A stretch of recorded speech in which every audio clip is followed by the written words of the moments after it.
दुनिया के अंदर भेजा, जिसके बारे में दुनिया के अंदर लोगों की राय यह है कि ये रसूल मुसलमानों का नबी है, जिसके बारे में लोगों का तसव्वुर यह है कि मोहम्मद दुनिया के अंदर आए, मोहम्मद सिर्फ मुसलमानों के लिए आए, मोहम्मद अरब के अंदर आए तो मोहम्मद अरब वालों के लिए आए। मोहम्मद को अल्लाह रब्बुल इज्जत ने जो मंत्र दिया, यानी कि जो कलमा उनको दिया, ला इलाहा इल्लल्लाह और मोहम्मदुर रसूलुल्लाह, ये सिर्फ और सिर्फ अरब के लोगों के लिए दिया। लोगों का ये भी ख्याल है, लोगों ने इसके ताल्लुक से किताबों के अंदर बातों को भी लिखा, अपने तसव्वुरात को लोगों ने वाज़े भी किया। मेरे प्यारे साथियों, इसी के साथ साथ लोग ये भी कहते हैं कि मोहम्मद के ऊपर जिस किताब को नाज़िल किया गया, यानी कि आकाशवाणी पुस्तक कुरान को मोहम्मद के ऊपर नाज़िल किया गया, कुछ लोग ये भी कहते हैं कि ये किताब सिर्फ मोहम्मद के मनोयाइयों की किताब है, मोहम्मद के मानने वालों की किताब है। दुनिया के अंदर मोहम्मद को जो लोग माना करते हैं वही लोग इस कुरान के मानने वाले कहलाएंगे। इसके अलावा कोई और कुरान को नहीं पढ़ेगा, इसके अलावा कोई और मोहम्मद के कलमे को नहीं पढ़ेगा, क्योंकि मोहम्मद के मनोयाइयों का कलमा, मोहम्मद का कलमा, मोहम्मद के ऊपर जो किताब नाज़िल हुई सल्लल्लाहु अलैहि वसल्लम, वो सिर्फ मोहम्मद के मानने वालों की है। मेरे प्यारे साथियों, इस चीज का खुलासा मैं करना चाहता हूँ।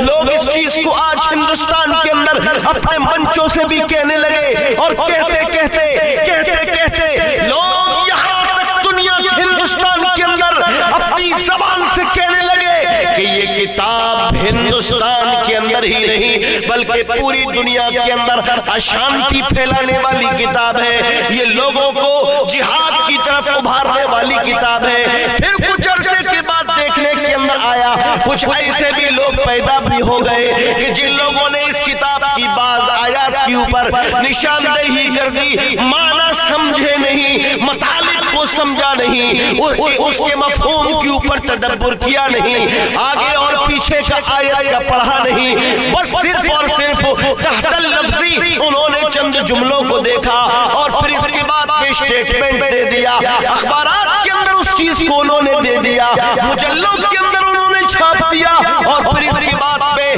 प्रिंट मीडिया के बाद इलेक्ट्रॉनिक मीडिया के ऊपर भी वो कुरान के ताल्लुक से आ गए और कुरान के ऊपर तरह तरह से इल्जामात भी लगा डाले। मेरे प्यारे साथियों, मैं आज के इस प्रोग्राम के अंदर, आज के इस किताब के अंदर इस बात का भी मुख्तसर खुलासा करूंगा।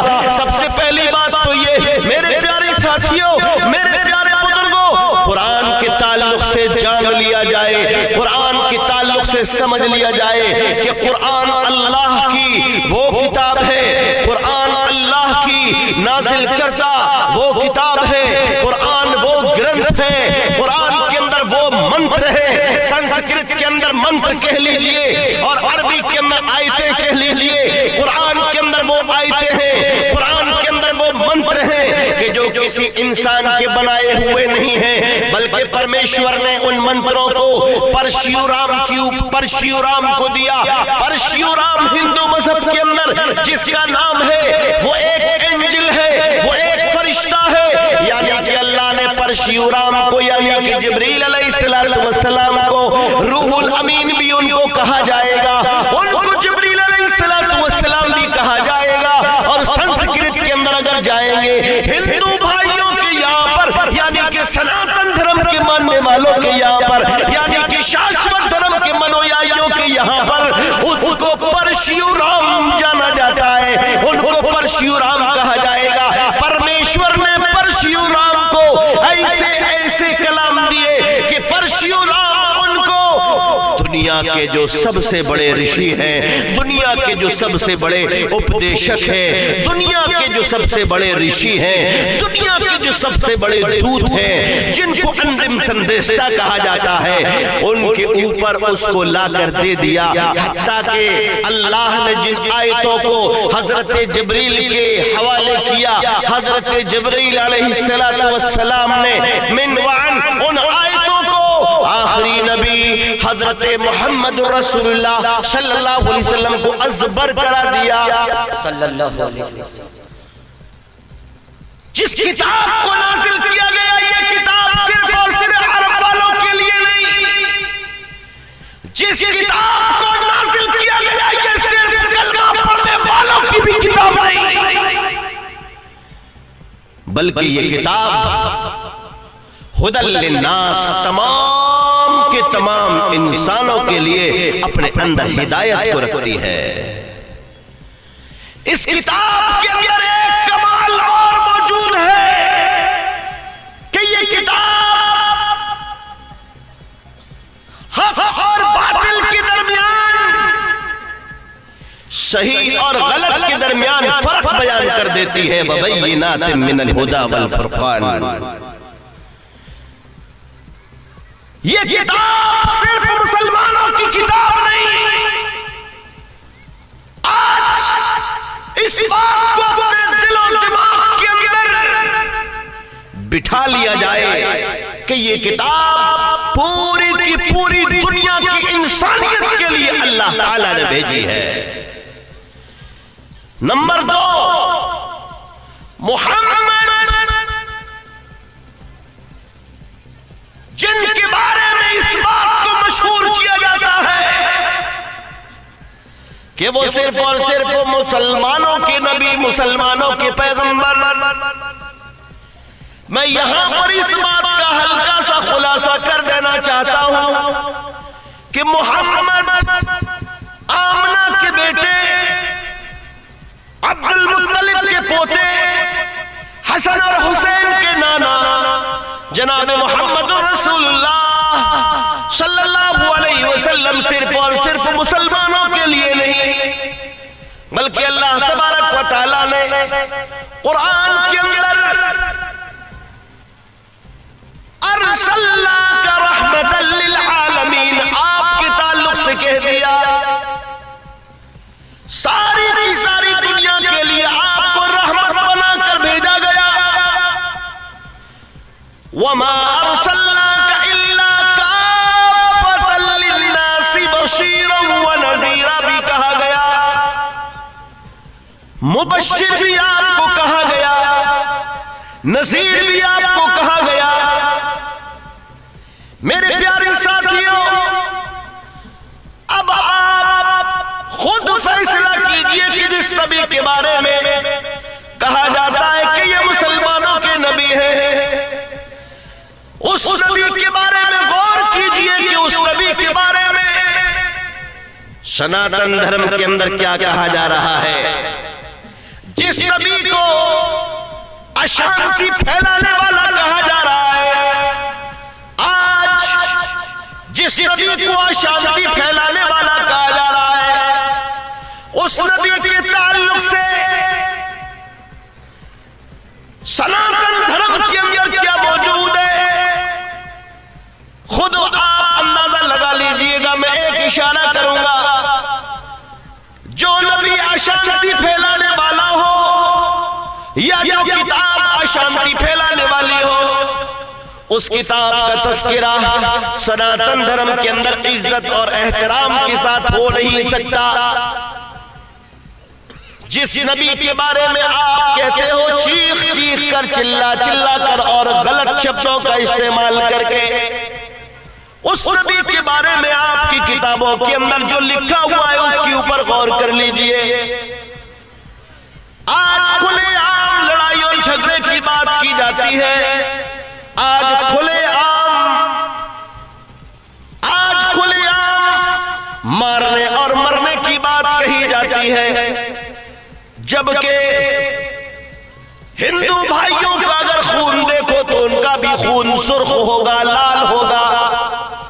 क्रिश्चियन लोगों का अगर खून चेक किया जाए तो उनका भी ब्लड रेड यानी कि लाल सुर्ख होगा।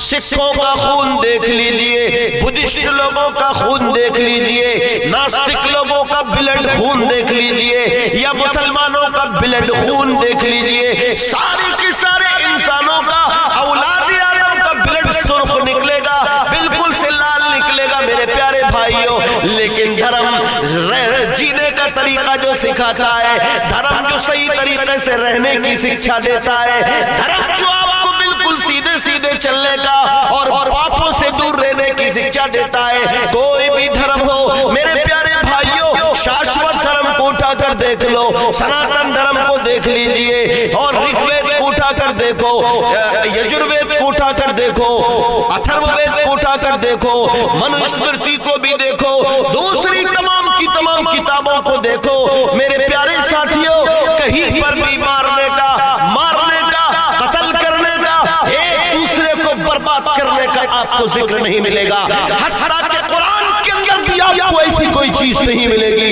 हत्ता कि आपको आज से पौने 500 साल पहले जिस गुरु ग्रंथ को तैयार किया गया था, वो भी एक छोटा मोटा धर्म है, उसके अंदर भी आपको ऐसी कोई तालीम नहीं मिलेगी। आप बाइबल को पढ़कर देखो, मित्ती की इंजील को पढ़कर देखो, पतरस के अबवाब को पढ़कर देखो, यूहन्ना को आप पढ़कर देखो, बाइबल की 18,000 आयतें मौजूद है। 18,000 बाइबल की आयतों के अंदर भी आपको आपस में युद्ध करने का, आपस में एक दूसरे को काटने का, मारने का आपको जिक्र नहीं मिलेगा। मेरे प्यारे साथियों, मेरे प्यारे बुजुर्गों, शंबल गिराम मुखिय सबिरहामना नसिया महातमना भवने विष्णु यशसा कल की प्रादुर्भविष्यति। अंदाजा लगाइए, जिस नबी को आज हिंदुस्तान के अंदर गलत लफ्जों के साथ, गलत शब्दों के साथ, गलत बातों के साथ पेश किया जा रहा है, उस नबी के ताल्लुक से तुम्हारी किताबों के अंदर हमें एक बात मिली, जो बात बड़ी कीमती मिली, जो बात बहुत अच्छी मिली। अकल हमारी हैरान रह जाती है। उनको भी पढ़ना चाहिए जो मारने और मरने की बात करते हैं, जो हाथों में हथियार निकालने की बात करते हैं। क्या लिखा हुआ है? कहां पर लिखा हुआ है? सबसे पहली बात, तुम जिस पैगंबर को, जिस नबी को गलत कहते हो, तकरीबन 30 से ज्यादा जगहों पर, 31 से ज्यादा जगहों पर आपकी किताबों के अंदर उस नबी का अच्छे अंदाज में जिक्र लिखा हुआ है। आप जिसको बुरा कहते हैं, उसकी तारीफ आपकी किताबों के अंदर क्यों है? दूसरी बात, आपके यहां पर भागवत पुराण में क्या कहा जा रहा है? उस अवतार के जमीन के ऊपर प्रकट होने का जब समय आएगा, उस अवतार के जमीन के ऊपर जब आने का वक्त आएगा, यानी कि जब वो नबी दुनिया के अंदर जन्म लेगा, तो याद रखना उस मौके पर वो ऐसी जगह पर जन्म लेगा कि जो अमन की जगह होगी, शांति की जगह होगी। शंबल गिराम एक शांति की, सुकून की जगह होगी। उस नबी के ताल्लुक से आपके यहां पर क्या कहा जा रहा है? कितनी बेहतर बात, कितनी बेहतर शिक्षा दी जा रही है। मेरे प्यारे साथियों, उसी के अंदर लिखा हुआ है साफ तरीके से, जब वो जन्म लेगा तो पहचानने में गलती मत कर देना, उसके पिता का नाम विष्णु यश होगा, उसके पिताजी का नाम अब्दुल्ला होगा और उसकी माता जी का नाम आमना होगा। संस्कृत के अंदर अगर उसका अनुवाद करोगे तो होगा सौमती। उसका नाम अमन वाली औरत यानी कि आमना होगा, अमन पसंद करने वाली। मोहम्मद का पूरा एड्रेस बता दिया जा रहा है कि वो तुम्हारे जो सबसे बड़े शिक्षक होंगे, तुमको दुनिया के अंदर शिक्षा देने वाले, तुम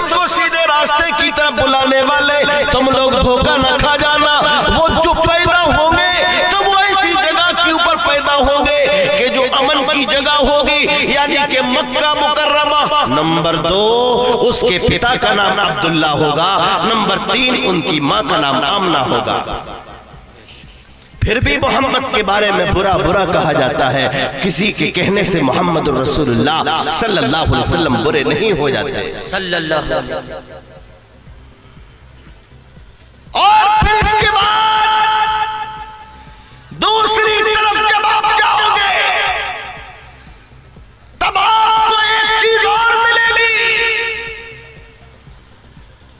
और वो चीज इस अंदाज में मिलेगी। तुम्हारे पास हमने एक दूत भेजा है, जब तुम्हारे पास में उसकी बात को कोई लेकर आ जाए, दुनिया के अंदर रहने वालों उसकी शिक्षा ले लेना। जब तुम्हारे पास जीवन के अंदर कोई मोहम्मद की तालीमात को लेकर आ जाए, अंधा हो, काना हो, लंगड़ा हो, लूला हो, कोई भी हो, क्योंकि बिना मोहम्मद पार होए बगैर मोहम्मद के किसी का बेड़ा पार नहीं हो सकता। अंदाजा लगाइए मेरे प्यारे साथियों, कोई हफ्ता ऐसा नहीं जाता कि आखिरी नबी हजरत मोहम्मद रसूलुल्लाह के बारे में लोग जहर न उगलते हो। कोई हफ्ता ऐसा नहीं जाता कि पवित्र ग्रंथ कुरान के बारे में लोग जहर न उगलते हो। कोई हफ्ता नहीं जाता कि लोग हम लोगों को मारने की या हिंदुस्तान से बाहर निकालने की बात न करते हो। कितने ताज्जुब की बात है। देश को आजाद कराने में सबसे ज्यादा कुर्बानियां हमारी, लेकिन आज उल्टी बोली लोग बोलते हैं। देश के लिए कुर्बानियां देकर, देश को बलिदान देकर अपने आप को सुर्खियों के अंदर लाने वाले हम, लेकिन कलमा पढ़ने वालों को, ईमान वालों को ही देश से निकालने की बात कही जाती है। मंदिरों के नाम पर, मस्जिदों के नाम पर झगड़े करवाए जाते हैं। हिंदू और मुसलमान जबकि आपस में एक दूसरे का मान सम्मान करते थे, आज भी करते हैं, लेकिन थोड़े से लोग आपस में एक दूसरे को लड़ाने की बात हमेशा करते हैं। रात को भी उनका यही सोचना होता है, दिन के अंदर भी उनका यही सोचना होता है। जनता के प्लेटफॉर्म के ऊपर जब वो आते हैं, लोगों के सामने जब उनको बोलने का मौका मिलता है, इलेक्ट्रॉनिक मीडिया के सामने जब वो आते हैं, जब वो किसी हॉल के अंदर सभा करते हैं, तो इसी तरीके की मारने मरने की बातें किया करते हैं। दुनिया के अंदर, खास तौर से भारत के अंदर अशांति को फैलाया हुआ है। इस प्यारे देश के अंदर लड़ाई और झगड़े की बातें करना तो दूर की बात, सोचना भी नहीं चाहिए। अरे तुम मंदिरों के अंदर अपने घंटे को बजाकर अपने परमेश्वर की उपासना करोगे, मुसलमान अपनी मस्जिद के अंदर जाकर अल्लाहु अकबर की सदा करके क़याम करेगा, रुकू करेगा, सुजूद करेगा। दोनों के रास्ते अलग अलग हैं, दोनों के गेट अलग अलग हैं, झगड़े की क्या बात। सिखों का चर्च देख लो, बार बार सुनने को मिलता है कि लोगों ने हमला कर दिया। हिंदुस्तान के अंदर फला जगह पर उनके चर्च के ऊपर हमला कर दिया गया। कैसी कैसी बातें सुनने को मिला करती है मेरे प्यारे भाइयों। हम सब के सब आदम और हव्वा की संतान हैं। हम सब लोगों को अपने अपने धर्म का पालन करना चाहिए, और कोई भी धर्म हमें आपस में लड़ने की शिक्षा नहीं देता, कोई भी मजहब हमें आपस में मरने मारने की शिक्षा नहीं देता।